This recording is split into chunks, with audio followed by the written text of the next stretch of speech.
एका लग्नाची दुसरी गोष्ट। सुख घाली माझ्या दारी पिंगा। नाही नाही असं कसं असेल आणि लिसन तो तर हैदराबादला गेलाय ना। मग तेच तर सांगतेय ना, अमेरिकेला जायचंय ना, त्याचा इंटरव्ह्यू त्याचा हैदराबादला आहे म्हणून तो तिथे गेलाय। अरे बापरे हे काहीतरी भयंकरच। मला सांग तुला कोणी सांगितलं? मला नानाने सांगितलं। आई ग थँक गॉड ज्ञाना ना। मग त्यात काही तथ्य नसणार। त्याने कुठून तरी काहीतरी वाक्य ऐकलं असेल आणि त्याच्यावरून तर्क काढला असेल। फार चिकित्सक आहे तुझा लेख। मला माहितीये, आता मी सांगते त्याच्यावर तुझा विश्वास नाहीये ना, मग चल आणि तू ज्ञानाला विचार। हो तुम्ही मला शोधताय का? ए असं काय एकदम अचानक प्रकट होतोस? तू काय देव आहेस का? हो, तुला कसं कळलं? देवकी काकू आणि श्रीपाद काका बोलत असताना मी ऐकलं। ऐकलंस म्हणजे तू चोरून ऐकलंस ना? अगं नाही, ध्वनी लहरी त्याच्या कानावर येऊन आदळल्या।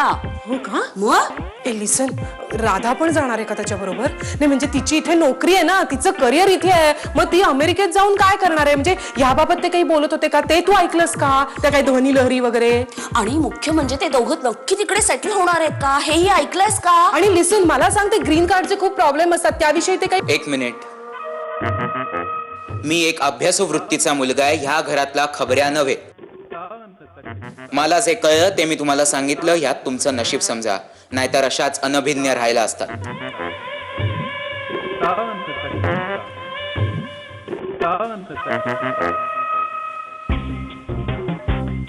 असं कसं करू शकतात अगं हे?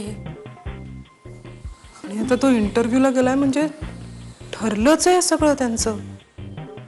राधालाही हे मान्य आहे।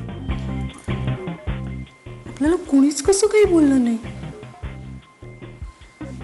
आणि मुळात घनाला कळत नाहीये का हे की आता त्याचा कुठलाही निर्णय त्याच्या एकट्याचा नाहीये, घरातल्या इतर 15 जणांवर परिणाम होणार आहे त्याचा। इथे तुमचा इगो महत्वाचा नाहीये, घना दादाचा निर्णय महत्वाचा आहे।